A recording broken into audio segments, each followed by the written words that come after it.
Bonjour à toi mon frère, ma soeur, j'espère que vous allez bien. Ici votre frère, l'Afro-Canadien. Aujourd'hui, on va parler d'un sujet euh, qui aura pour but simplement de te mettre une sonnette d'alarme afin de comprendre que c'est important, quand tu es en Amérique du Nord, de toujours chercher à se développer. Parce que si tu ne te développes pas, tu vas être dans une latence, dans une stagnation qui peut générer en toi une dépression. Tu vas te rendre compte que beaucoup de gens ont plein de choses. Ils ont des maisons, ils ont des appartements, des condos, je veux dire. Ils ont des emplois stables, ils ont tout ce qu'il faut, que tu pourrais même les envier, mais la majeure partie d'entre eux sont dans la dépression. Tu pourrais te poser la question, mais pourquoi? Parce que moi, j'aurais peut-être voulu avoir ce que tu as. J'aurais peut-être voulu avoir ce que tu possèdes. Ok? Si j'ai ce que tu as, mais je serais heureux. Mais plusieurs d'entre eux sont malheureux parce que lorsqu'ils regardent l'avenir, ils ne voient rien. Lorsqu'ils regardent l'avenir, l'avenir est sombre. L'avenir a des portes fermées. Donc, leur futur, leur présent, leur passé se trouve dans ce qu'ils ont présentement. Mais un homme n'est pas fait pour rester simplement dans le côté statique. Un homme est fait dans le but de toujours aller de gloire en gloire, de toujours se développer. Quand tu bloques ton développement personnel, quand tu bloques ton développement professionnel, quand tu bloques ton développement amoureux, relationnel, ce qu'il va faire, c'est que vu que l'homme n'est pas fait à être, je vais dire, dans la latence, dans la stagnation, automatiquement la dépression en bas. Pourquoi? Parce que tu ne vois pas l'avenir. Ce qui allume un homme, ce qui rend un homme vivant, c'est le fait qu'il a l'espérance. Ok? Un homme qui n'a plus d'espérance, un homme qui ne voit pas son futur brillant, un homme qui ne peut pas mettre des mots, ce qui pourrait potentiellement lui arriver demain, est un homme qui va demeurer dans la dépression, qui va demeurer dans l'incertitude, qui va demeurer dans l'angoisse, malgré le fait qu'il ait une maison, une voiture, un emploi stable et tout ce que tu veux. C'est ça.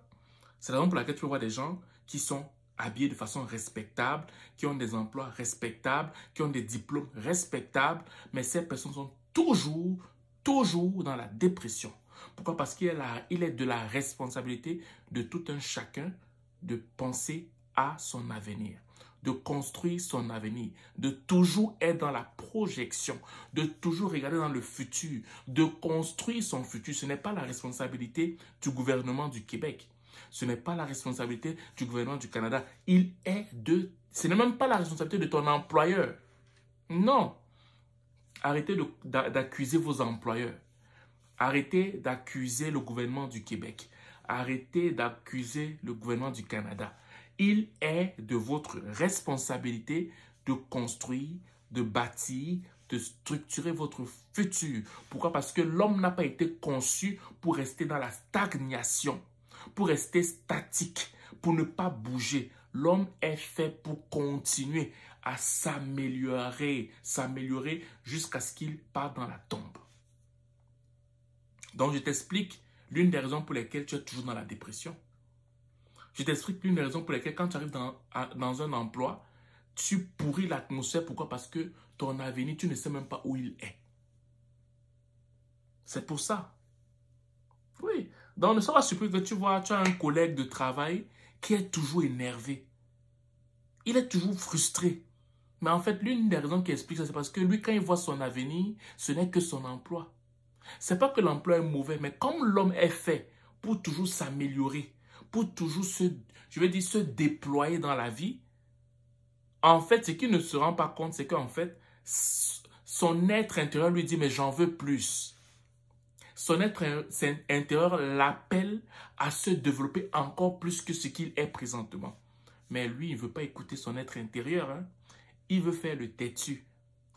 Il veut s'entêter. C'est la raison pour laquelle, comme le corps est fait parfaitement, esprit, âme et corps, l'esprit va réclamer à l'âme. Et l'âme va déclencher les signaux émotionnels pour que tu puisses comprendre que, en fait, le niveau de vie dans lequel tu es, c'est bien, mais il en faut plus parce que le corps est fait comme ça. Donc, moi, Aujourd'hui, je t'encourage fortement à ne pas simplement te contenter de ce que tu as maintenant.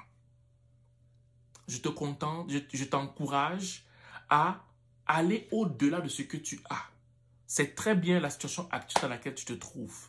Mais je te garantis que si tu ne te contentes que de ce que tu as, tu vas tomber soit dans la dépression, soit dans l'aigreur, soit dans une méchanceté qui ne s'explique pas. Pourquoi? Parce que tu vas envier des gens bêtement à cause du fait que tu n'as pas voulu t'accomplir.